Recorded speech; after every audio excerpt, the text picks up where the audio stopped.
mean, the AP really did pick this fight with the White House. All the other outlets in the briefing room are addressing the Gulf the exact way that the White House wants them to. The AP kind of chose this fight, and they're the only ones, as far as I know. God bless the AP. In terms of proximity to the pool for pooled events, I don't believe the White House. It's my understanding, Mark, correct me if I'm wrong, they haven't diluted the press pool access other than the AP, but they've actually just expanded the number of people who can be in the pool, which I'm an advocate for, especially since a lot of the voters are getting their news, consuming their news less from traditional legacy media outlets. Yep. I'm all for diversifying the briefing room. So, and I don't know how he is exactly, I'm willing to go along with it if you could explain it to me, but I don't understand how he is picking who covers of the White House. With the exception of the AP, you mean? Yeah, with the exception of the AP, who again has now chosen to take this to the courts. So in one sense, if I were Trump, I'm the new sheriff in town, I'd be like, okay, my voters really don't give a crap about the AP. I don't give a crap about the AP. Why should I get along with them, or why should I give them more access? I understand why he's doing what he's doing, but at the same time, he's setting up a very similar dichotomy for Democrats. He keeps putting Democrats and the media on the side of wanting to preserve really unpopular institutions. Democrats are always being forced now to defend an unpopular bureaucracy, even though in the past, Clinton cut way more of the federal workforce than this guy has so far.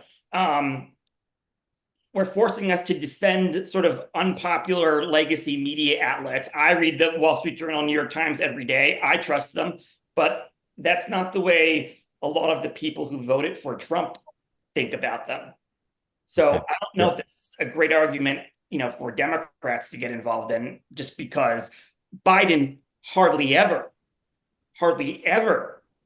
had pooled events or I should say this, it pales in comparison to the amount of access this presidency has given the American people, not only through the frequency and volume of events they have in a day, the amount of questions this president answers unscreened, unplanned in a day, and asks anybody from MSNBC or whomever.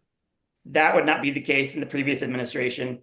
And certainly the Biden handlers would never even think it'd be sacrilegious to have a reporter, let alone the entire press pool, in the cabin on Air Force One.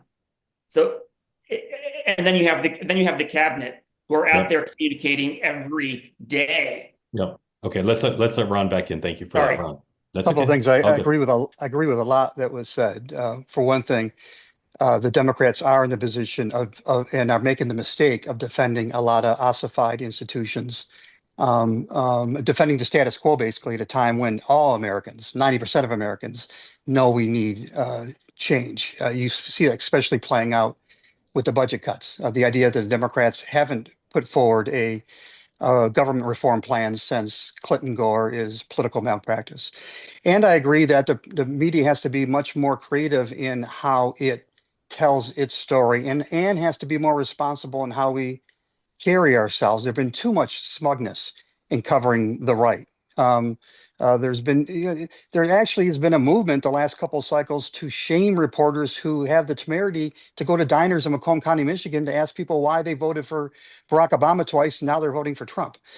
So we do own a lot in the media. I will say, however, one, the pools aren't just being expanded because out of the goodness of the president's heart. There are news organizations other than the Associated Press, news organizations that are built to hold all presidents accountable, who are being excluded from the pool now. Which ones? Which ones? I know Huffington Post has been excluded. Reuters has been excluded for more than one pool. Bloomberg has been excluded. This isn't just the Associated Press. And look, there's a precedent now being set, Mark. What if the president can, if once this precedent is set that any White House can decide who's in the pool, which has not been the case for the history of pool coverage, which goes back about 70 years, then this president, the next president, the president after that can take it to further extremes. This is not a precedent that we should say, hey, it's okay to have the president decide who covers him. Right. The Associated Press did not pick this fight. We had a Republican, a conservative president who insisted on how a private company should refer to a body of water. And that private company said, sorry, sir, because of our business imperatives, we're not going to refer it the way you want to. And the president punished that company. Again, if that president is able to stand, if a president is able to exact retribution on a news organization representing the First Amendment, because that news organization doesn't buy into the state speech, doesn't buy into the government sanctioned speech, that's a president that should chill us all, even if we don't know who the Associated Press is. Lastly, yes, although the media does own, we have to get better. We have to evolve with the times. We have to be more literally fair and balanced than we've been. I'll tell you the number one reason why the public has lost faith in the media. If we stop and think about this, it's really simple.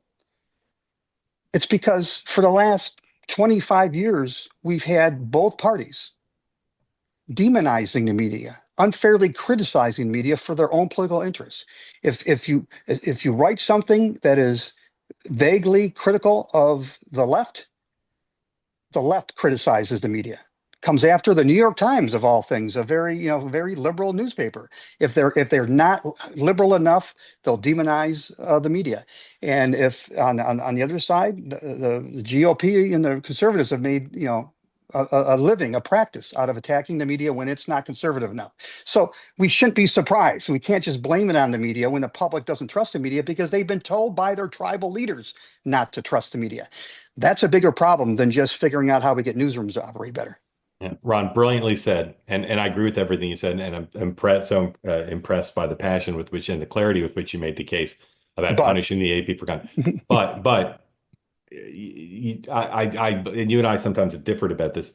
There's still the asymmetry that so many people on this platform and in the country think is important here, which is the organizations who are being limited in their coverage or having their access diluted, organizations that have been biased against Republicans for generations. Not every time, every day, but they are more biased against Republicans, and particularly this president, than they are against Democrats. And that's the motivating factor for this president and this administration. That is why so many Americans are cheering them on. I disagree. I agree with everything you said I agree with everything you said until you said that's the motivating factor of this president. It's part of what's motivating the president is power. Yeah, like any other president. He wants power. He wants to control who covers him. He's not trying to level the playing field because he thinks it's the right thing to do. Well, he wants to silence anybody who pushes back on him, like a Democratic president's going to want to do. And if these presidents hold, they're going to be able to do it even more than it's been. I agree with you too, that it's not his only motivation, but it's certainly part of his motivation, I think. And it's why it's a big part of why he can get away with it, because tens of millions of people say, why should a Republican president who the same press corps that colluded with the Biden team to cover up for 4 years Biden's decline, the same press corps that that cheered for Donald Trump to be imprisoned, why should those exact same reporters in many cases in those organizations be given a privileged position to cover the president when there's limited space in the briefing room and limited space in the pool? And that's the view of tens of millions of folks.